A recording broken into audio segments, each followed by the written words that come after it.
Hello students, सुखी डाली कहानी को ही आगे बढ़ाऊंगा। स्टूडेंट्स, शुरुआत में ही आप लोगों से रिक्वेस्ट कर रहा हूँ, ये वीडियो अंत तक देखिए, स्किप मत करिए क्योंकि ये कहानी बहुत ही अच्छी है। इस कहानी के ऊपर 7 प्रश्नों के यानी 7 अंकों के प्रश्न पूछेंगे, 2 ऑब्जेक्टिव टाइप और एक बड़ा प्रश्न होगा 5 मार्क्स के लिए। सो आप लोग स्किप मत करिए, अंत तक देखिए। वीडियो अगर अच्छा लगा या कहानी अच्छी लगती है तो लाइक करिए, शेयर करिए, कमेंट करिए, सब्सक्राइब करना ना भूलिए।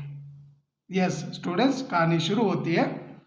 दादाजी कहने लगते हैं कि परेश क्यों अलग होने वाला है, और करमचंद कहते हैं पिताजी मैंने तो क्या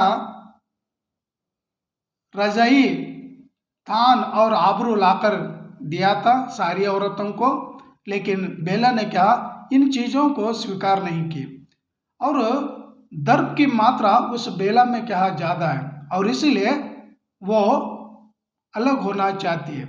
हमारा परेश तो क्या अलग होना नहीं चाहता है, लेकिन परेश की जो पत्नी है, बीवी है, वो बीवी अलग होना चाहती है।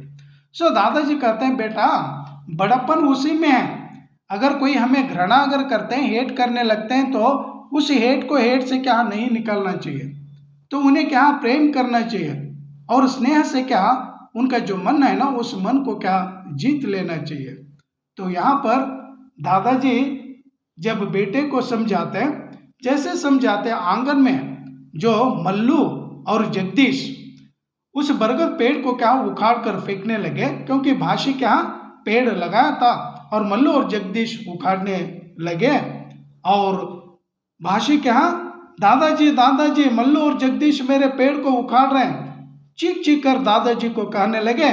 और दादाजी करमचंद को कहने लगे बेटा देखो ये तीनों बच्चे क्या आपस में लड़ाई कर रहे हैं और उनके पास जाकर उनकी लड़ाई को दूर कर दो। सो दादा की बात सुनकर करमचंद क्या उन तीनों को भी हटाने के लिए चले जाते हैं। जैसे करमचंद क्या वहां से चला जाता है और दादाजी हुक्का पीने के लिए प्रयास करते हैं और हुक्के की आवाज आने लगती है। जैसे ही करमचंद चले गए और वहां पर क्या परेश क्या आ जाता है, और परेश लज्जित होकर नाराज होकर दादाजी के पास आ गए, और दादाजी भी कहने लगते हैं क्यों बेटा परेश कुछ बात करनी है। सो दादाजी को कहने लगा कि हाँ पिताजी, हाँ दादाजी। तो दादाजी कहते हैं बेटा आपकी जो पत्नी है ना बेला ने क्या जो करमचंद है, आपके जो बड़े ताऊ है यानी बड़े पापा है ना, वो पापा पुराने किस्म के हैं, और उन्होंने जो रजाई, आबरू और थान जो लेकर आए थे, एम्ब्रॉयडिंग की जो चीजें लेकर आए थे, उन्हें भी क्या स्वीकार नहीं कर दी।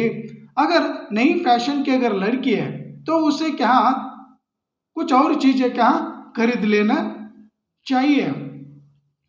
और यहाँ पर दादाजी कहने लगते हैं कि बेटा अगर इंदु को भी क्या कुछ दहेज के रूप में क्या कुछ सहायता करनी है, और आप जानते हैं कि इंदु की भी क्या शादी करनी है। सो दादाजी की बातें सुनकर परेश कहने लगता वो सब कुछ मैं जानता हूँ दादाजी, लेकिन अब बेला मेरी जो पत्नी है ना, वो पत्नी इस घर को छोड़कर अलग होना चाहती है। सो दादाजी कहते हैं हमारा घर तो क्या बड़ा घर है और इकलौती क्या वो बेटी है, और उसी के लिए आप अलग क्यों होना चाहते हैं।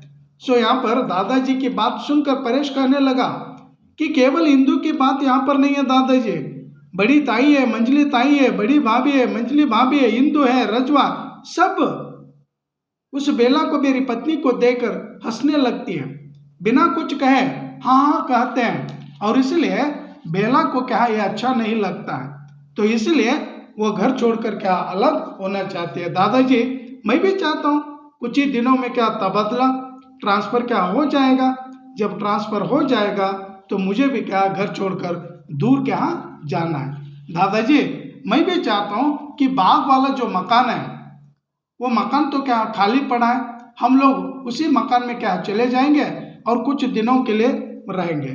दादाजी कहते हैं नहीं बेटा, बाग वाला जो मकान है ना उसमें प्रबंध क्या ठीक ढंग से नहीं है, आप वहां पर नहीं जाना। आपकी जो समस्या है ना उस समस्या को बोल दो, मैं ठीक कर दूंगा। और दादाजी की बात सुनकर परेश कहने लगा, दादाजी समस्या क्या है कि घर के लोग, घर की औरतें मेरी पत्नी को देखकर हंसती है और इसलिए उनके साथ हिल मिलकर बातें नहीं करती है, और इसलिए बेला भी क्या चाहती है कि उसके काम में कोई हस्तक्षेप ना करे, कोई इंटरफेयर क्या नहीं होना चाहिए, और इसलिए वो स्वतंत्र रहना चाहती है और पढ़ाई भी क्या करना चाहती है। इसीलिए घर की औरतें उसे क्या पसंद नहीं करती है। सो दादाजी कहने लगते हैं, बेटा अगर कोई पसंद अगर नहीं करते हैं तो वहां पर भी क्या रहना चाहिए, ये घर की क्या बहू है। सो यहाँ पर मैं उन सारी औरतों को समझाऊंगा, आप चिंता मत करना। अगर आपकी बीवी को अगर पुरानी चीजें या और कुछ चीजें अगर पसंद नहीं आती है तो आप अपनी बीवी को क्या बाजार ले जाना और जो वो पसंद करेगी उन चीजों को खरीद कर लेकर आना। सो दादाजी की बात सुन लिया। दादाजी कह दिया कि परेश बेटा आप चिंता मत करो, मैं सारी औरतों को समझाऊंगा। और सारी परेश के यहाँ चला गया और जाने के बाद यहाँ पर दादाजी एक काम करते हैं कि रजवा को बुलाते हैं, हे रजवा, रजवा इधर आना। और रजवा दौड़ती दौड़ती आ जाती है और आकर खड़ी हो जाती है।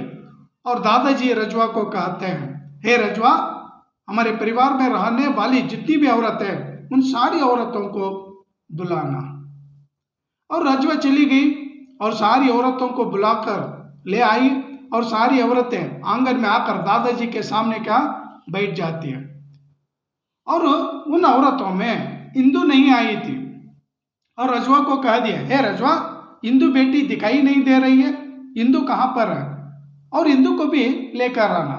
और रजवा दौड़ती दौड़ती गुसल खाने में वॉशरूम चली जाती है जहां पर इंदु कपड़े धो रही थी। और उस इंदु को वहां से लेकर आ जाते हैं, इंदु भी क्या बैठ जाते हैं। और सारी औरतों को दादाजी समझाते हैं कि आप लोगों को मैंने यहाँ पर क्यों बुलाया, क्योंकि आप लोगों ने बेला को देखकर हंसती हो और बेला को कुछ कहती हो, और मैं इसीलिए आप लोगों को बुलाया कि आज के बाद बेला को कोई भी काम ना दीजिए और उसे देखकर ना हंसिए, और आप बेला को हद से भी ज्यादा क्या रेस्पेक्ट दीजिए, क्योंकि बेला पढ़ी लिखी लड़की है और इसीलिए आप लोग उसे क्या इज्जत दीजिए।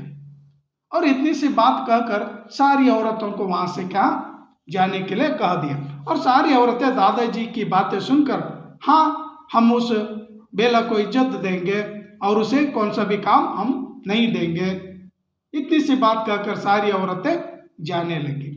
जैसे ही मंजली बहू और इंदु भी जाने के लिए उठने लगती है, दादाजी कहते हैं, हे मंजली बहू और इंदु बेटी, तुम दोनों बैठिए। और दोनों को बिठा दिए और दोनों को समझाते हैं, इंदु बेटी, छोटी भाभी बेला आपकी भाभी है और भाभी बड़ी होती है, और आप जानती है बड़ा कौन होता है, जो बुद्धिमान होता है, जिसके पास योग्यता होती है। बुद्धि और योग्यता से इंसान बड़ा होता है, उम्र से कोई भी क्या बड़ा नहीं होता है। याद रखना, वो तुम्हारी भाभी है, भाभी को इज्जत देखना सीखना। हे मंजली बहू, तुम विदूषक की तरह हंसती हो किसी को भी देकर, हाँ हाँ ही हंसती हो, आज के बाद बेला को देखकर हंसना मत, ये मेरा आज्ञा है, अगर आप हंसेंगे तो देख लेना। तो दादाजी की बात सुनकर दोनों भी क्या, इंदु और मंजली बहू कहने लगते, आज के बाद दादाजी आपको मौका नहीं देंगे, हम उनके साथ कुछ नहीं करेंगे, आप जो कह दिए ना इज्जत देने के लिए, हम इज्जत देंगे। इतनी सी बात कहकर इंदु और मंजली बहू भी वहां से चली जाती है। और आंगन में जो बच्चे खेल रहे थे, भाशी, मल्लू और जगदीश, दादाजी अकेले हुक्का पीते, हुक्का गुड़गुड़ाते हुए बच्चों को आवाज देने लगते हैं, अरे मेरे बच्चों, आप यहाँ पर आ जाना, तुम्हें एक कहानी सुनाऊंगा। और बच्चे कहानी की बात सुनकर दादाजी को कहने लगते हैं, दादाजी आप वही कहानी हमें बार बार सुनाते हैं, वो कहानी हमें सुननी नहीं है, वो कहानी हमें अच्छी नहीं लगती है। तो दादाजी कहते हैं बेटा वही कहानी कुटुंब का, समाज का और राष्ट्र का निर्माण क्या कर सकती है। तो इस तरह से क्या दादाजी कह दिया और कहने के बाद हुक्का गुड़गुड़ाने लगते हैं और यहीं पर नाटक का पर्दा गिर जाता है। और लास्ट जो अंतिम दृश्य है, तीसरा दृश्य की कहानी शुरू हो जाती है। स्टूडेंट ये लास्ट दृश्य है, इस दृश्य की कहानी सुनाऊंगा, शॉर्ट में क्या सुनाऊंगा। और बेला आंगन में बैठकर क्या पढ़ने लगती है, और जिस समय पढ़ने लगती है हाथ में किताब है, और उसी समय इंदु की माँ जो छोटी भाभी है वो छोटी भाभी आ जाती है। जैसे आकर बेला को कहने लगती है, बेला बेटी तुमने मिश्रानी को जो काम से हटा दिया ना, और दादाजी को कहकर पुनः काम पर लेना। और आप जानते हैं आपके जो दादाजी है ना, वो दादाजी पुराने नौकरों के हक में है और पुराने नौकरों को कभी नहीं छोड़ेंगे, इसलिए उन नौकरानियों को वापस क्या ले लेना। बेटी मैं भी चाहती हूँ कि उन्हें काम पर लेना। और छोटी जो सासू माँ की बात सुनकर बेला कहने माँ जी आप बैठ जाइए, कुर्सी पर बैठ जाइए। वो कहने लगते हैं नहीं नहीं बेटी आप बैठना, आप बैठिए, तुम बैठिए, आप बैठिए कहने में समय जाने लगा, क्योंकि दादाजी जो कहे थे, दादाजी का आगे क्या था कि बेला को इज्जत देनी चाहिए। सो यहाँ पर स्वयं सासू माँ भी क्या अपनी बहू को इज्जत देने लगी। बेटी तुमने जो पुरानी फर्नीचर बाहर डाले थे ना, मैंने सुरेश के कमरे में क्या उन पुरानी फर्नीचरों को रखने के लिए कह दूंगी। बेटी तुम तो पढ़ी लिखी हो, समझदार हो, और हम लोग गंवार रहे, तुम एक काम करना, जो नौकरानियों को निकाल देना उन्हें वापस लेना। तुम बहुत ही क्या सयानी हो, जो भी तुम्हें क्या कुछ कह दिए तो उन्हें क्या क्षमा करना। तो इस तरह से क्या बातें दोनों कर रही थी। और उसी समय जो विदुषक की तरह जो मंजली बहू है, वो मंजली बहू आ जाती है। मंजली बहू आ जाती है तो वहां पर और घर की औरतें भी आ जाती है, उन दोनों के बीच बातचीत चलने लगती है। और वहां से क्या बेला क्या चली जाती है, क्योंकि बेला को अच्छा नहीं लगता है कि ये लोग मुझे क्या इंसल्ट करेंगे, कुछ कहकर क्या हंसेंगे कहकर वहां से चली जाती है। और मंजली बहू इन लोगों को एक कहानी सुनाती है। मैंने अभी अभी क्या देकर आया हूं, जो मालवी है ना, मालवी ने सारी की सारी छत फावड़े से क्या उखाड़ दी। जो बंसीलाल ने रसोई घर के ऊपर जो छत डाल दिए थे, और मालवी ने क्या आकर छत उखाड़ दिया। और मालवी का बंसीलाल का जो बेटा है ना, वो बेटा गली के सिवाने पर यानी बॉर्डर पर क्या वो खम ठोक रहा था कि मैं मालवी को नहीं छोड़ूंगा कहकर खम ठोक रहा था। लेकिन अभी अभी उस घटना को मैंने देखकर आया हूं। सो ये कहानी क्या सुनाए, और सुनाने के बाद उसी समय बेला भी क्या आ जाती है। जैसे बेला आ जाती, इंदु कहने लगते भाभी आ रही है, सारे लोग चुप बैठे, क्योंकि दादाजी कहते कि बेला को इज्जत देना। सो सारे लोग चुप बैठ जाते हैं और वो आ जाती है। आने से उन सारे लोगों को कहने लगती है, जब मैं आ रही थी तो आप लोगों ने टहका मार मार कर कुछ कहकर आप हंस रहे थे, जब मैं आई हूं तो आप लोग शांत क्यों बैठे, आप लोग भी मुझसे बातें करिए, हंसिए। तो वे लोग कुछ नहीं कहते और वहां से रूट करके बेला चली जाती है, अपने कमरे में चली जाती है। और परेश को कहने लगते हैं कि देखिए आपकी माँ जी है और आपके सारी जो माता है, वो सारी माता मुझे देख कर क्या शांत हो जाती है।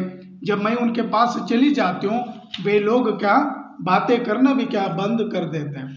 और परेश कहने लगा, हाँ आप चाहती थे ना मेरे घर वाले आपको इज्जत दे दे, आदर की दृष्टि से देखे, इसीलिए वे लोग आदर दे रहे हैं, इज्जत दे रहे हैं, उस इज्जत को आप स्वीकार कर लीजिए। और आप ही चाहते थे ना कि आपके काम में हस्तक्षेप कोई ना करे, इसीलिए मेरे घर वाले कोई हस्तक्षेप नहीं कर रहे हैं। सो यहाँ पर सुन लेते हैं और सुनने के बाद और पुनः क्या उन लोगों के पास चले जाते हैं और वे लोग बेला को देख कर क्या अलग अलग क्या हो जाते हैं और वहां पर आंगन में रुक जाते हैं केवल दोनों, इंदु और इंदु की माँ। और दोनों इंदु की माँ इंदु से कहने लगती है, चल बेटी हमें कपड़ा कहाँ धोना है, हम कपड़े धोने के लिए चले जाएंगे। और बेला भी कहती है, माँ जी आप रुकिए, आप मुझे गलत मत समझिए, मैं भी आप लोगों के साथ आऊंगी क्योंकि मैं भी कपड़ा कहाँ धोने के लिए आ जाऊंगी। जो सासू माँ को कहती है, सासू माँ कहने लगते हैं, नहीं बेटी आप कपड़े धोने का काम मत करना क्योंकि आप पढ़ना चाहते हैं, पढ़ने के लिए चले जाना, आपको हम समय देंगे, आप पढ़िए। और बार बार मना करने पर भी बेला कहने लगते हैं, नहीं नहीं मैं आपके साथ कपड़े धोने के लिए आ जाऊंगी माँ जी। तो जिस समय बहू और सासू माँ के बीच जो बातचीत चल रही थी उसी समय दादाजी आ जाते हैं। दादाजी इन लोगों की बातें सुनते हैं और दादाजी बेला की बातें सुनकर खुश हो जाते हैं। जो टूटने वाली जो डाली थी वो डाली क्या कायम रही और दादाजी अब कहने लगते हैं कि मेरा जो सपना था वो सपना क्या पूरा हुआ, साकार हुआ, क्योंकि मेरा परिवार एक बरगद पेड़ की तरह है और बरगद पेड़ की तरह मेरा परिवार रहेगा। तो सोचकर वो हंसने क्या लगते हैं और छोटी भाभी इंदु और ये बेला तीनों भी कपड़े धोने के लिए वॉशरूम की ओर क्या जाने लगती है।